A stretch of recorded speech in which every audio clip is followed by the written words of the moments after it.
August 22nd, 1944. Outside the town of Mantes-la-Jolie, northwest of Paris, dawn breaks through a curtain of smoke rising from a ruined rail junction. The air tastes of coal dust and burned timber. A low hum of distant engines vibrates across the fields as a column of U.S. Army engineers approaches the shattered yard. Boots sink into wet ash. Loose rails groan under their weight. Somewhere beyond the fog, a single piece of twisted steel creaks in the wind, like a warning. Sergeant Roy Halpern keeps his head low as he crosses what used to be Track 3. A week earlier, the Germans had detonated every bridge, culvert, and switching station they could touch before fleeing east. Halpern moves slowly, scanning for tripwires.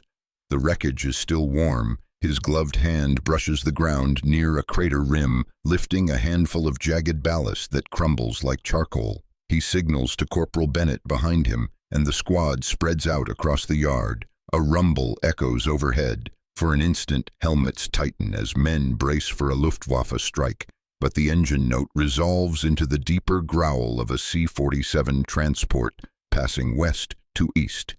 The sky is streaked with contrails, all flowing the same direction. Every aircraft is pushing toward the front, and every one of them depends on supplies that are not arriving fast enough. Lieutenant Charles Avery steps onto what remains of the main platform.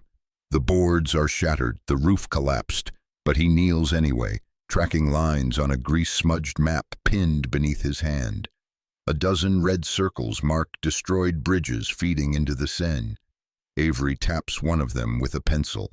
This yard was supposed to be the solution.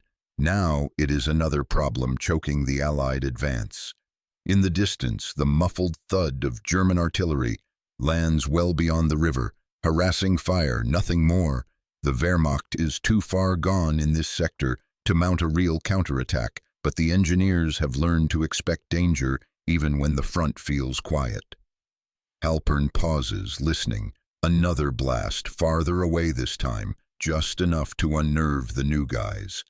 A French civilian in soot-stained overalls emerges from behind an overturned freight car. He raises his hands, shaking his head quickly. Avery motions him forward. The man introduces himself as Marcel Fournier, a former rail worker who slipped back into town the moment the Germans pulled out. He speaks fast, pointing toward the collapsed bridge at the eastern exit of the yard. His voice trembles as he describes how dynamite charges folded the steel span into the river, severing the line that once carried supply trains toward Paris. According to Marcel, the Germans believed the damage would delay any rail movement for months. Avery studies the gorge. Smoke clings to the twisted trusses lying half submerged in the current. Water churns around them, spraying white foam. The gap is nearly 40 meters. Rebuilding it would be a monumental task under any circumstances, but especially here under shell fire, with infantry units depending on every gallon of fuel and every crate of ammunition the railway could carry. Behind him, a bulldozer groans to life. Private First Class Lyle Jennings wipes sweat from his brow and climbs into the seat. The machine lurches forward, metal treads scraping over rubble. Engineers fan out around him, clearing the immediate area with practiced movements. Each action is deliberate. Mark the live wires, flag unexploded ordnance, stabilize the soil along the embankment. The work begins even before the planning is finished, because every minute lost is another minute the infantry fights without what they need. Avery's radio crackles. Captain Mason from the 712th Railway Operating Battalion is approaching with the first advance party. They bring cranes, welding crews, and survey teams ready to evaluate the damage. More importantly, they bring orders. Eisenhower wants the railways functional, not eventually, but now. The breakout from Normandy has pushed Allied forces farther and faster than their supply lines can keep up. Trucks are failing under the load. Fuel shortages are appearing everywhere. If the railways stay dead, the offensive will slow. The engineers keep working. Jennings angles the bulldozer toward a mound of collapsed beams. Sparks fly as a cutting torch ignites nearby. Two British Royal Engineers tread through the debris, examining the remains of a signal post. Marcel kneels and uncovers a buried switch lever, brushing away the dirt with the care of a man tending a grave. Avery watches all of it, feeling the pressure settle across his shoulders, like the weight of the broken bridge itself. This yard, destroyed and silent as it is, must come alive again. Trains must move, and soon. The Germans are falling back, but if they believe the rail network is crippled, they will underestimate what is coming. The Allies need them to make that mistake. A train whistle echoes faintly from the west. Not here, not yet. But it is a reminder of what this place must become again, a lifeline stretching into the heart of liberated France. Avery folds his map, stands, and gives the order to begin full assessment. The race to rebuild has begun. By mid-morning, the sky has cleared enough for the dust to drift upward, revealing long columns of vehicles pushing toward the ruined junction. Engines rumble in staggered rhythm as trucks from the 712th Railway Operating Battalion roll into view, their sides streaked with dried mud from the Normandy roads. Men riding on the tailgates jump down before the wheels stop turning, unloading gear in a practiced blur of movement. Lieutenant Avery steps aside as a 6-ton wrecker growls past him, its crane arm swaying while Corporal Everett Price leans over the side shouting instructions to the driver. The machine halts beside a burned-out locomotive carcass. Price jumps down, wiping grit from his face, and gives the twisted boiler a sharp rap with a wrench. It rings hollow, like a bell struck for the dead. Farther back in the convoy, Royal Engineers climb off their lorries, hoisting canvas-wrapped lengths of prefabricated Bailey bridge panels to the ground. Each panel clatters as it lands, quick metallic snaps echoing across the yard. A sergeant orders them stacked beside the embankment, so surveyors can measure the proper span for the replacement crossing. The sound becomes a rhythm, metal meeting earth, hope striking rubble. A line of French workers appears along the northern track. Some are in patched overcoats, others in clothes that do not fit anymore after years of occupation. They move with quiet determination, greeting the Allied units with nods rather than words. Avery recognizes Marcel Fournier among them, carrying a tool satchel heavy with wrenches he must have hidden from the Germans. He joins the British engineers without hesitation, kneeling beside a signal junction box that is still warm from the fires 2 days earlier. A heavy rumble shakes the ground. Men turn as an armored work train creeps into the far side of the yard, its steel plating scarred from small arms fire picked up along the remaining intact line to the west. The locomotive hisses, venting steam into the sunlight. 2 gunners on the flat car turrets scan the horizon, their .50 caliber machine guns elevated toward the tree line. They do not expect an attack, but no one here underestimates desperation. Captain Mason climbs down from the train, his uniform coated with coal soot, his helmet dented along the rim. He marches toward Avery, unfolding a packet of orders. He barely finishes the greeting before pointing toward the river gap. "We focus here first." Mason's tone is steady but urgent. Fuel convoys are already stalling outside Chartres. If the infantry outruns supply again, we lose momentum. Avery nods, relaying instructions to Halpern and his squad. They break into teams, debris clearance, temporary track surveying, bridge site preparation. A crane trundles forward, its engine whining as cables unwind. Metal hooks swing overhead, clutching the collapsed signal mast like a predator lifting prey. Men stand clear as the wreckage is dragged aside to reveal the crushed ballast bed beneath. Behind the crane, a platoon from the 347th Engineer General Service Regiment unloads a set of rail-laying machines from a flatbed. Diesel fumes bite the air. The machines are ungainly, boxy frames designed to lift and position full lengths of track in minutes rather than hours. Soldiers secure them along the siding, preparing to reconnect severed runs once the bridge is in place. Marcel and 2 Royal Engineers kneel beside the twisted remains of the main switch panel. The housing is cracked, its internal workings blackened by the blast. With careful hands they open the casing, and Marcel murmurs about circuits still intact beneath the soot.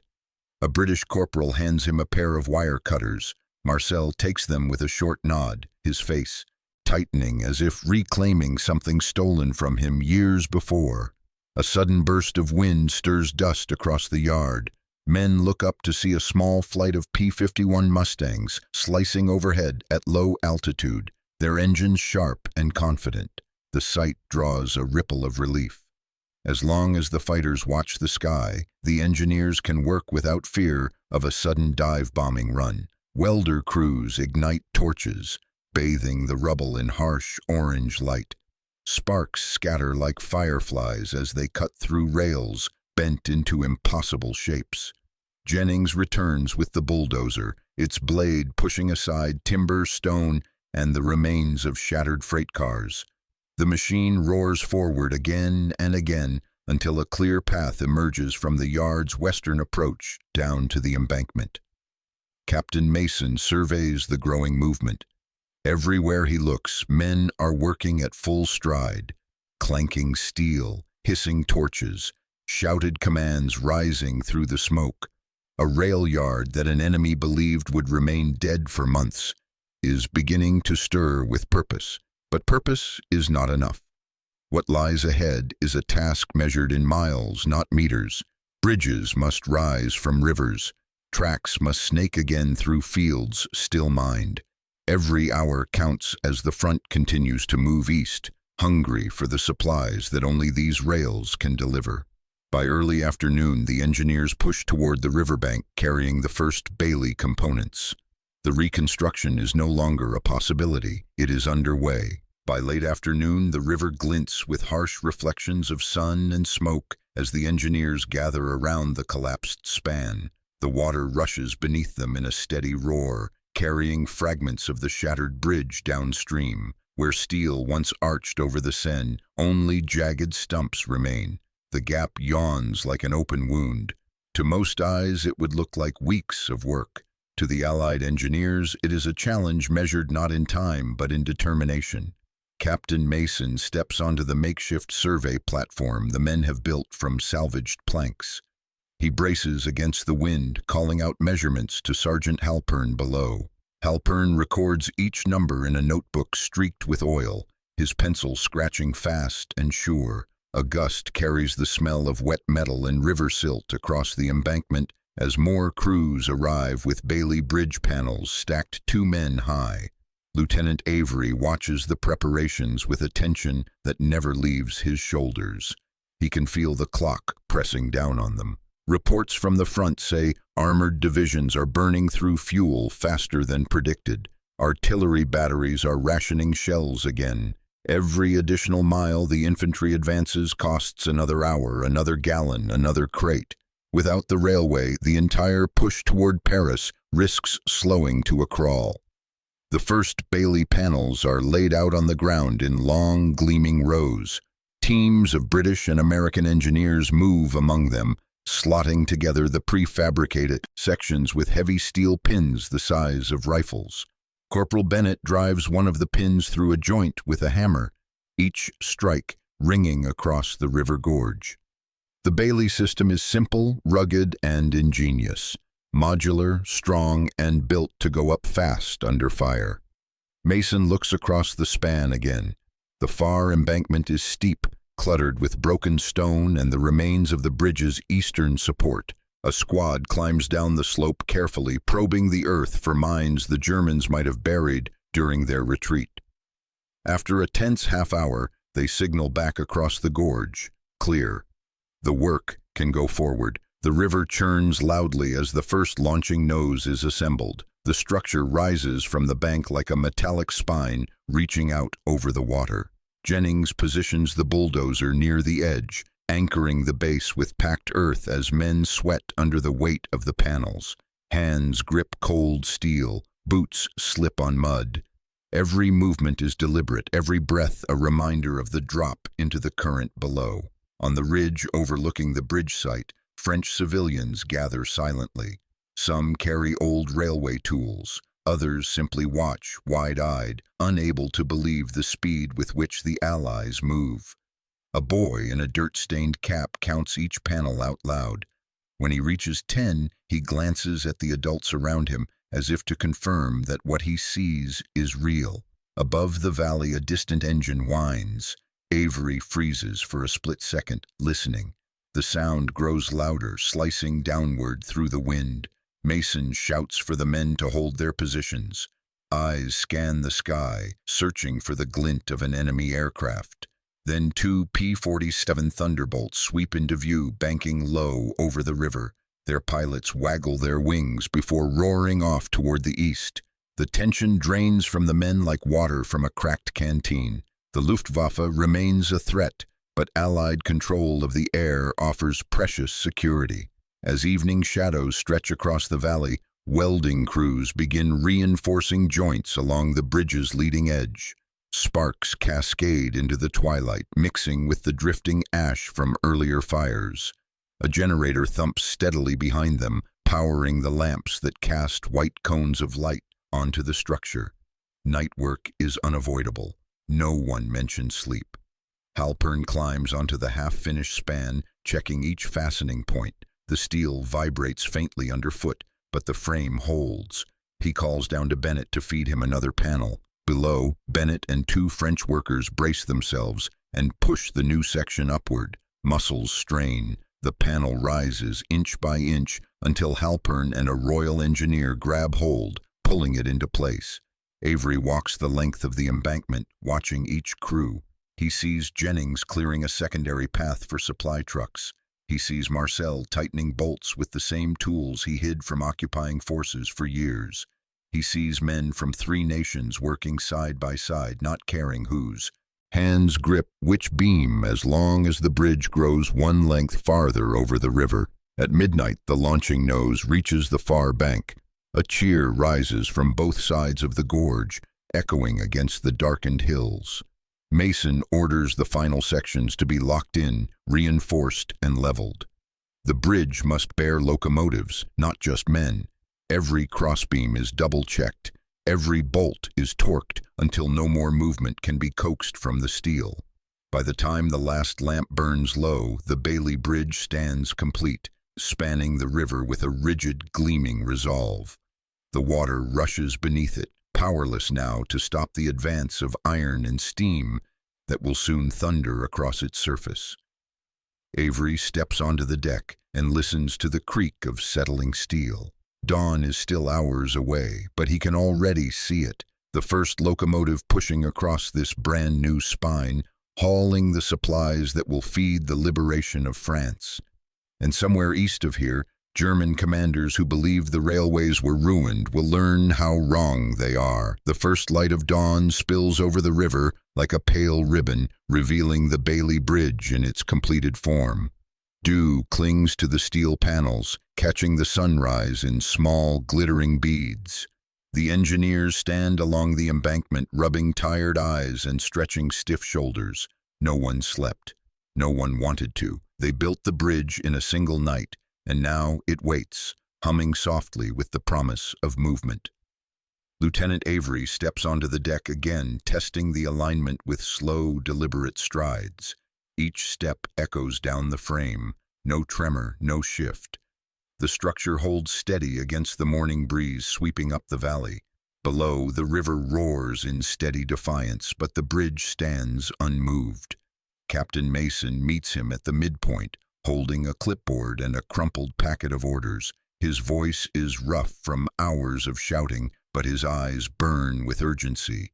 The line west is nearly clear. The first supply train is staged outside Rosny-sur-Seine.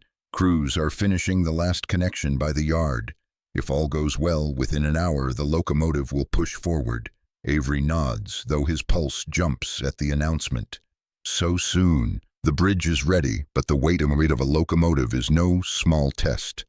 The men around him gather near the bank, some with helmets pushed back on their heads, others leaning on tools still warm from night work.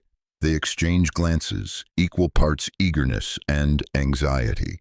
Down the track, bulldozers finish leveling the ballast atop the fresh connection point. Welders seal the final rail joints with bright flashes that fade into the strengthening daylight.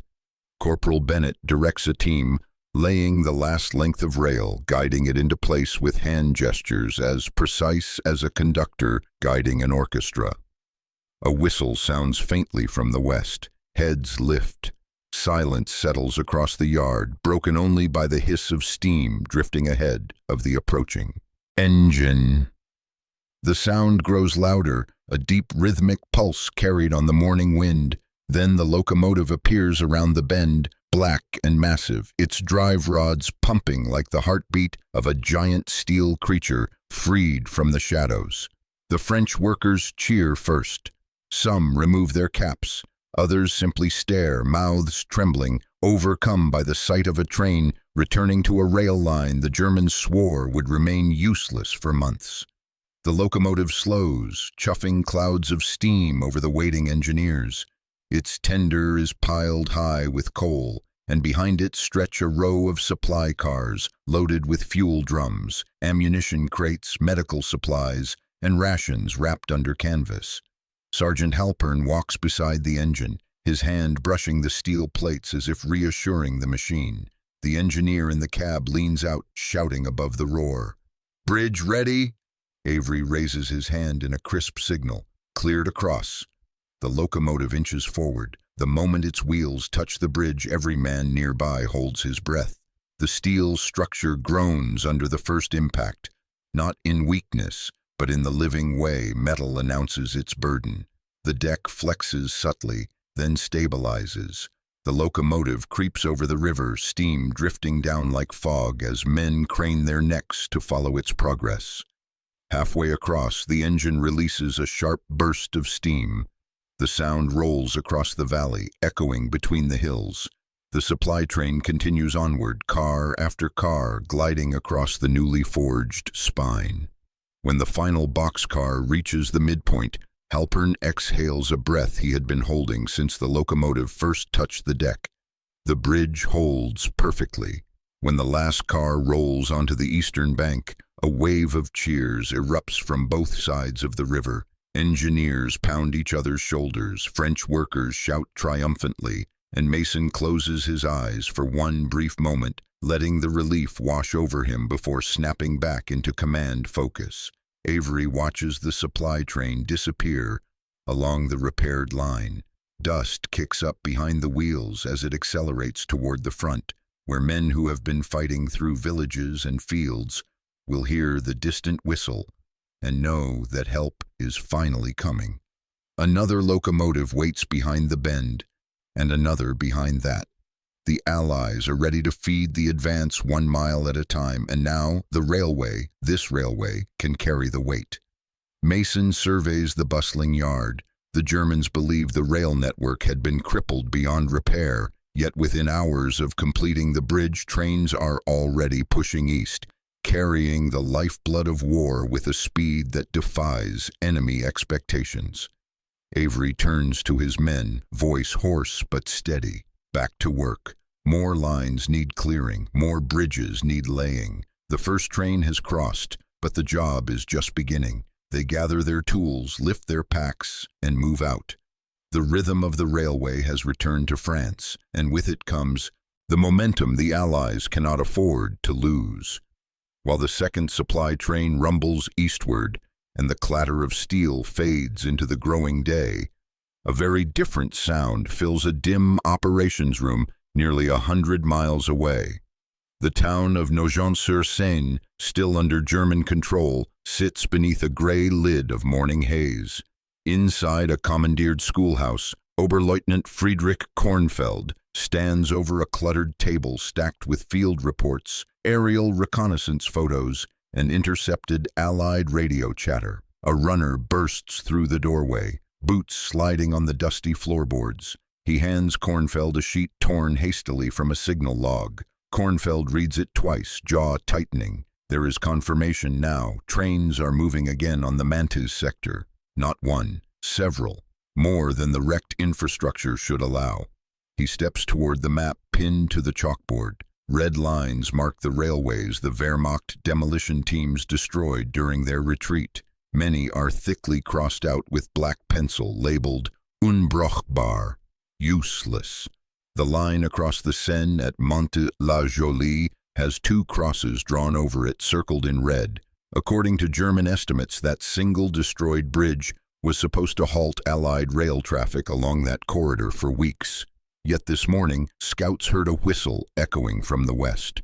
And moments ago, a listening post intercepted the grinding clatter of a freight train somewhere near Magnanville.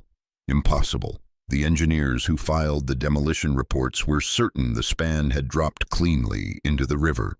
Kornfeld studies the map in silence, tapping the bridge's location with his knuckle. His adjutant, Feldwebel Langen, approaches with a reconnaissance photograph taken 2 days earlier. It shows the bridge twisted in the water, the embankment scarred, the yard in ruins. The destruction was thorough, but something in Kornfeld's expression shifts. Not confusion, but dawning apprehension. He calls for the intelligence clerk. "Bring me all assessments on Allied railway engineering battalions." The clerk scrambles through folders, handing over a weathered dossier. Kornfeld flips it open. He has read it before, but never with this much urgency. Notes on American railway operating units, details on British Royal Engineer bridging companies, mentions of prefabricated panels that can be assembled under fire. At the time, it all seemed exaggerated. Not anymore. Langen clears his throat. Could the Allies have rerouted around the gap? Kornfeld shakes his head. Too fast, too quiet, too close to the river. This is not improvisation. This is reconstruction. He points to the map again and circles a wider section of the Seine. If they restored Mantes, then they are moving faster than our retreat, faster than our reports can track, faster than our plans accounted for. Outside, the rumble of German half-tracks echoes faintly as units reposition eastward, preparing to fall back once more. The retreat grows, more chaotic by the day. Fuel shortages cripple movement. Ammunition is rationed. Bridges that should slow the Allies are proving nothing more than momentary inconveniences. Kornfeld gathers his officers. They crowd around the map, faces tense. He lays out the implications. Allied supply trains reaching the front lines days ahead of German predictions. Artillery units receiving shells sooner than expected. Armored divisions refueling without pause. Infantry regiments resupplied with food, boots, and ammunition before fatigue can blunt their advance. A captain voices the question none want to ask. If the Allies can rebuild this quickly, how do we slow them at all? Kornfeld does not answer immediately. He orders all retreating demolition teams to double their charges on every bridge east of the Seine. But even as he issues the command, he knows it may already be too late. The Allies have shown that destruction alone will not stop them, not anymore. He turns back to the map, tracing the line from Mantes-la-Jolie toward Paris with the tip of his pencil. His voice drops to a grim murmur. They are rebuilding France behind them, and they are doing it faster than we can destroy it. A runner from the signals room leans into the doorway with another report. Kornfeld snatches it and reads the new message. Enemy train detected approaching Bonnières. Multiple cars, high speed. He lowers the paper slowly. The Allies are not just advancing, they are accelerating. As Kornfeld stares at the latest report miles away, the supply train he fears thunders across wheat fields turned gold by late summer sun. Its wheels hammer the rails in a relentless cadence as it approaches a junction repaired only hours earlier by British sappers and American track crews working side by side. The locomotive releases a sharp whistle before charging east, trailing smoke that curls upward like a banner announcing the Allied advance. Back near the Mantes yard, Lieutenant Avery oversees the next wave of reconstruction. The yard now pulses with life.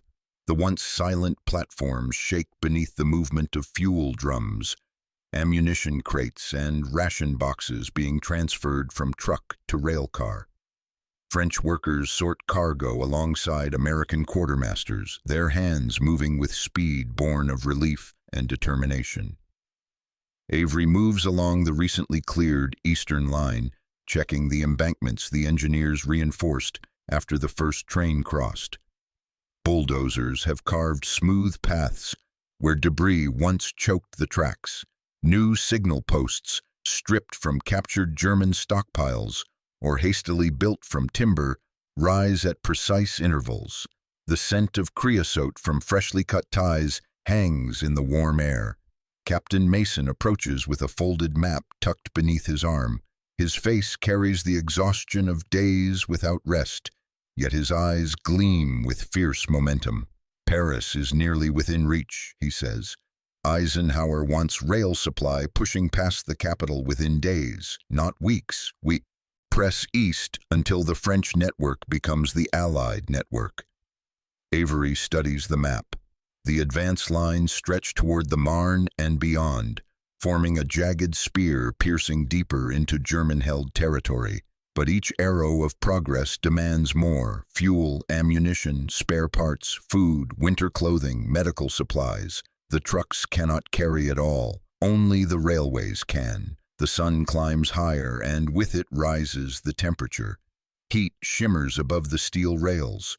Sweat rolls down the backs of men carrying replacement ties, from flat cars to workstations scattered along the line. Sparks dance from welders repairing damaged rail joints. Marcel Fournier lifts his goggles, squinting as he inspects a completed weld, then gives a curt nod before moving to the next break. Years stolen by occupation now fuel every blow of his hammer. A low rumble builds from the west. Another freight train rolls into view, moving at a steady clip. Men instinctively step back as it approaches, its bulk blotting out the horizon for a moment. The locomotive slows just enough to take on a cluster of officers who clamber aboard to escort the cargo east. The cars behind it carry fuel drums stacked as high as the walls of a fortress. As the train passes, Avery notices fresh markings on the side, a temporary designation indicating it belongs to the Red Ball Express Rail Support Initiative. Although the truck convoys are legendary for their speed, the rail network is becoming equally vital now that the front outruns every forecast. By afternoon, word filters down from the front lines. American infantry pushing toward the outskirts of Paris report that the sudden influx of ammunition has reignited their momentum. Tank commanders say they finally have enough fuel to maintain pressure on retreating German formations. Artillery units send messages of gratitude for the steady arrival of shells, each crate marked in stenciled letters, indicating it passed through Avery's sector only hours before. Along the repaired line, bridge crews move eastward, preparing to tackle more river crossings. Some are small, mere culverts blown apart by German satchel charges. Others are full spans requiring Bailey Bridge replacements or complete rebuilds. Jennings drives his bulldozer across uneven ground, carving corridors through debris to open the railbeds ahead. The machine roars tirelessly, its engine coughing out fumes that linger in the humid air. The further the engineers push, the more resistance they encounter. Snipers occasionally fire from distant tree lines. Unexploded ordnance lurks beneath the soil. Fields once farmed are laced with mines, but the pace never slackens. Danger is simply folded into the rhythm of construction. Toward evening, Avery receives an urgent dispatch delivered by motorcycle courier. It's from headquarters. The rail line at Epernay, partially destroyed during the German retreat, must be operational within 24 hours. The message lists the stakes plainly. Armored units accelerating toward the Seine crossings need uninterrupted supply. A delay could allow the Germans to stabilize their defense. Avery reads the order twice, then hands it to Halpern. Prep the teams. We move now. Within minutes, the yard transforms. Tools are loaded into trucks. Bailey panels are secured. Locomotives waiting on sidings receive fresh coal. The engineers climb aboard flat cars fitted with cranes and supplies. French workers volunteer to join them for the night shift. As the convoy prepares to depart, Avery steps onto the nearest flat car. He looks back at the Mantes bridge, rising above the river, gleaming in the last red light of dusk. Hours ago, it was a symbol of possibility. Now, it is the backbone of an expanding rail network, dragging the war eastward. Mason calls out from the engine cab. Avery hops up as the locomotive belches steam and lurches forward. The flat cars rattle in response, clattering over newly laid joints. The convoy picks up speed, its headlamps slicing through the falling night. They push east once more, chasing the front lines with steel and sweat, determined to outrun the retreating enemy and strip them of any chance to recover. The convoy presses through the darkness, its wheels drumming a steady rhythm as the stars flicker beyond drifting clouds. The wind carries the scent of coal smoke and fresh-cut timber down the length of the train. Engineers huddle against the night chill on the open flat cars, their helmets glinting under the pale glow of the headlamp. Somewhere ahead lies Epernay, another shattered link in a chain the Allies refuse to let break. Just after midnight, the locomotive slows. Lanterns bob in the distance as advance crews wave the convoy into a ravaged stretch of track where homes lie hollow and farms sit abandoned under the moonlight. The Germans destroyed the small rail bridge here only 2 days earlier. Its stone abutments remain, but the center span rests in the stream like a rib cage, broken and gleaming with wet moss. Lieutenant Avery steps down from the flat car. His boots sink into the damp soil. The air hums with nighttime insects and the distant rumble of artillery rolling across the horizon east of Paris. He surveys the bridge gap by lantern light, his jaw tightening as he measures the width with his eyes. Another Bailey span, another night without sleep, another yard the Germans believed would halt the Allied advance. Captain Mason strides up beside him, coat flapping in the cold wind. The moment he sees the damage, he issues the order. Tools out, lights up, begin assembly. Through the early hours, men work with the determination of those who know exactly what rides on their hands. Engines idle softly in the background, providing power for welding crews who cut away the remaining twisted rail. Jennings maneuvers his bulldozer down the muddy bank, clearing rubble that threatens to collapse the foundation. Marcel Fournier, somehow tireless despite days of continuous effort, checks the stability of the surviving stonework, his fingers tracing the cracks like a doctor diagnosing a patient he refuses to lose. The first Bailey panels are hoisted into place before sunrise.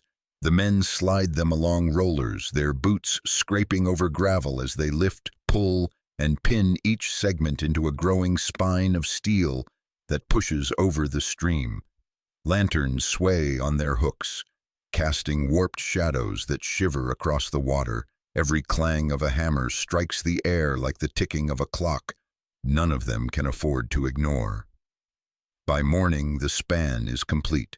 Avery stands beside the new bridge as sunlight filters through the treetops. He wipes grime from his face and nods once, satisfied. Crews begin laying the rail across the deck. Spikes ring out in quick succession. Ballast pours from waiting hoppers. Men march along the line, checking alignments, tightening bolts, clearing debris. The railway grows eastward, mile by mile. Like a steel tide, no enemy can hold back. Shortly after noon, the dispatch from headquarters arrives. Paris is nearly surrounded. The German retreat is collapsing. The rapid movement of fuel and ammunition through the restored rail lines has become a decisive advantage. What was once a logistical gamble has turned into a crushing momentum. Avery reads the message to the men. Exhausted faces lift in quiet pride. They do not cheer. They simply keep working. By late afternoon, another supply train approaches. Its engine bellows smoke as it enters the valley, its whistle echoing against the hills. The locomotive slows briefly, long enough for Mason to climb aboard. The engineer leans out to acknowledge Avery with a raised hand before the engine surges ahead, rolling across the newly built bridge with the confidence of a route long established rather than one barely born. The train disappears into the distance, its cars swaying as they vanish into the sunlit horizon leading toward the German border. Behind it, the steel rails hum softly before falling silent again. Avery lingers beside the tracks. He looks west, toward Mantes, where the first Bailey Bridge stands firm. He looks east, where the rails snake into towns still held by enemy units already struggling to mount any real resistance. He thinks of the countless hands that built these lines back into existence. American railway battalions, British sappers, French workers who emerged from hiding the moment the occupation faltered. The Germans believed the destruction of France's railways would cripple the Allied advance. They believed twisted steel and shattered bridges would stall the momentum long enough to regroup. Instead, the Allies turned the ruins into a proving ground for something Germany never fully matched: the relentless power of logistics, executed with speed, precision, and an almost overwhelming unity of purpose. As twilight settles over the valley, Avery climbs aboard a flat car as the next convoy prepares to roll east. Engines rev, couplings tighten. A new wave of work awaits beyond Paris. The rails beneath him gleam in the fading light, each one a thread in a vast network stitched back together faster than the enemy imagined possible. The war continues, but the rhythm of the trains is unmistakable now, steady, rising, unstoppable.